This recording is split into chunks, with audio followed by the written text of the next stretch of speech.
Financial markets are taking war headlines in stride, at least now, 2.5 hours before Wall Street's opening bell. Marketplace Morning Report is supported by Total Wine and More, helping shoppers love what they find this summer season at TotalWine.com. Drink responsibly, B21.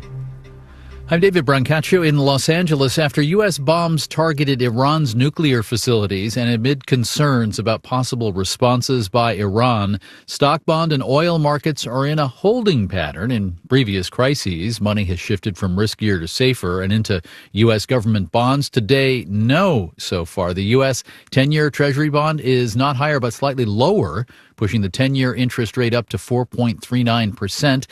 Dow futures are little changed, but S&P and Nasdaq futures are up 0.1%, while stocks in London are tracking that pattern.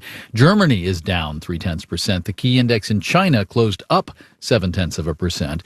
And crude oil up but not wildly, up 0.7%, $74.37 a barrel in New York, among concerns that Iran has the capability to shut or disrupt shipping, including crude oil, through that narrow stretch of water between Oman and Iran. Marketplace's Mitchell Hartman has more. On Sunday, Iran's parliament reportedly passed a non-binding resolution to close the Strait of Hormuz, through which an estimated 1/4 of seaborne oil and 1/5 of liquefied natural gas is shipped to global markets.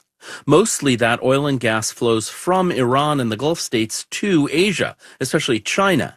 Meaning, says Cornell economist Ishwar Prasad, such an escalation by Iran would certainly turn all of the Middle East, and it would also turn some of their allies like China against them. Overall, it would certainly put a damper on the world economy because that would inevitably mean an increase in the price of oil. Analysts estimate cutting off these Middle East oil supplies could send global crude prices up well above $100 a barrel. Oil has spiked about 12% since Israel started its bombing campaign against Iran on June 13th. Prasad is in China now and says the concern there is palpable.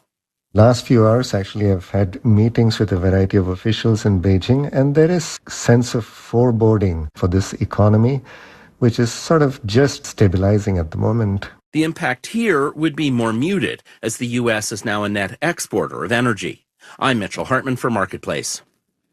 And it's not only the Middle East shaping financial decisions today. Let's consult economist Julia Coronado, founder of Macro Policy Perspectives. Good morning to you, Julia. Good morning.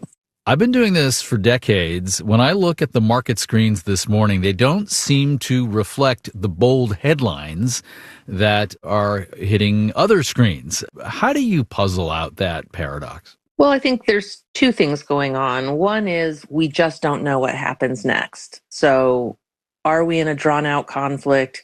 Is this a one-off? We just don't know. So markets are sort of holding their breath. They're in a holding pattern. There's small moves in sort of the direction you'd expect. And then secondly, oil prices have risen a lot over the last month in anticipation as the conflict was escalating, as Israel was rattling its sabers. So the market on the oil front has already moved a lot. I'm just doing the math here. Yes, oil is up not even 1% this morning, but if you go back a month, it is up more than 21% since late May. So if you have a slightly longer term perspective, some of this has been priced in. That's right. Some of it has been priced in, and so we could go further for sure, but we have come a long way already. And it's not just oil getting through the Strait of Hormuz. It's not more widely Iran's possible reactions to these U.S. strikes.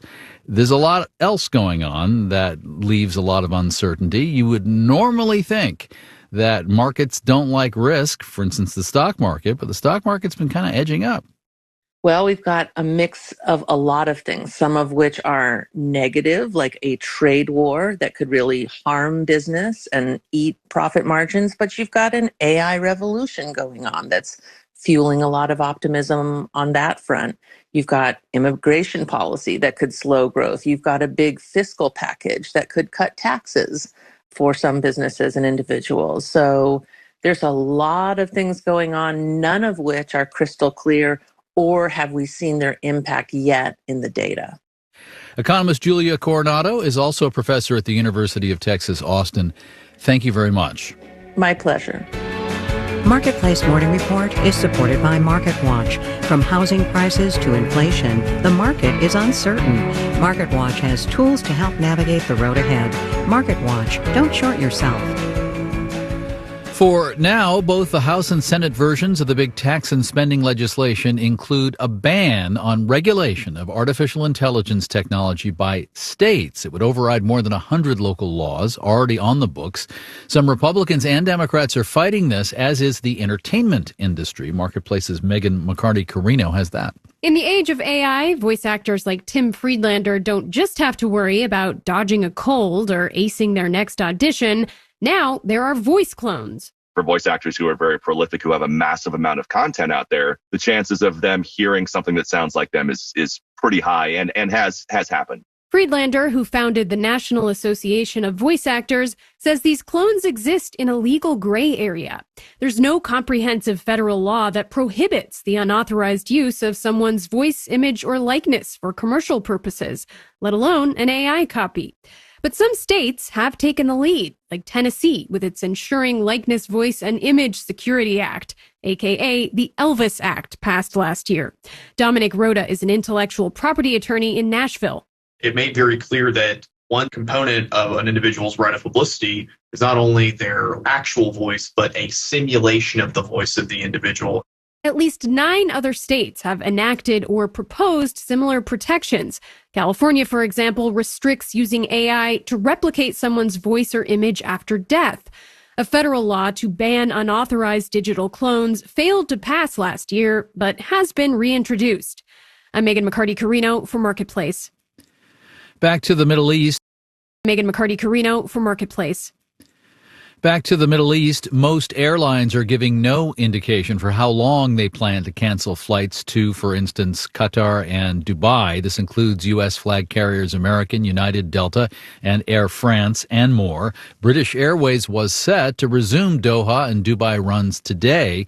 Reuters is reporting an increase in electronic jamming of GPS location signals in the skies over the Persian Gulf that could affect air traffic. In Los Angeles, I'm David Brancaccio, Marketplace Morning Report from APM, American Public Media. You're listening to 91.5 WBEZ. Thank you for waking up with us. Right now, we've got about 80 degrees going up to a high in the mid-90s today. A chance for some rain late. Give us some relief from this humidity. An extreme heat warning remains in effect until midnight tonight, but we will be around to keep you company, certainly be around with the latest. You can also tune in for a wrap-up of today's